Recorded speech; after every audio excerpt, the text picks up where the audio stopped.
करते हैं, जलपान करते हैं। भीम जब जलपान करते थे तो कहते हैं कि 70 मन का उनका नाश्ता होता था। 70 मन, एक मन होता है 40 किलो वजन, तो 70 मन का उनका केवल नाश्ता होता था। तो अगर आप उसको डिवाइडेड करेंगे तो 2800 होता है। 2800 किलो का वो केवल आटे का नाश्ता करते थे। तो वह नाश्ता करेंगे तो उससे दुगना तो कम से कम वो भोजन करेंगे दोपहर में। तो वह साधारण नहीं थे, इसलिए बहुत बलवान भीम भी थे।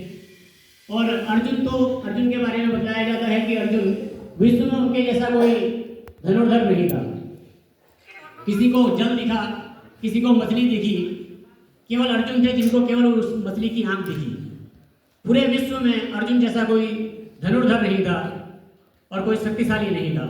इसलिए आज भी हमारे भारत में कोई विशेष यदि खेल पुरस्कार दिया जाता है तो वह खेलने वाले को अर्जुन पुरस्कार दिया जाता है और उसके कोच को, उसके गुरु को द्रोणाचार्य पुरस्कार दिया जाता है।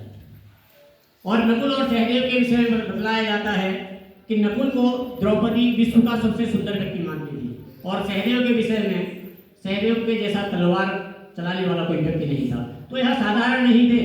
इसके बाद भी, सब कुछ होने के बाद भी उनको वनों में भटकना पड़ा और 12 वर्ष का वनवास, और उसके बाद यह शर्त ली कि 1 वर्ष वह अज्ञातवास में रहेंगे। यदि इस 1 वर्ष के अंदर में वह पहचाने जाते हैं या देखे जाते हैं तो फिर से 12 वर्ष का वनवास उनको फिर से जाना पड़ेगा, वन में भटकना पड़ेगा।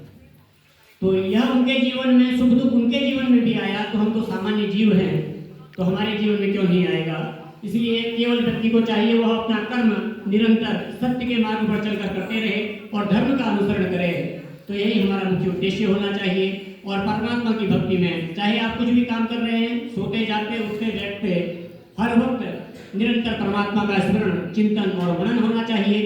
तो इसी क्रम को आज आगे बढ़ाते हुए हमारे मध्य में पूज्य महाराज जी से मैं अनुरोध करूंगा कि वो हम सभी को सत्संग के माध्यम से लाभ प्राप्त करेंगे। पूज्य महाराज जी, हरि ओम तत्सत, हरि ओम तत्सत।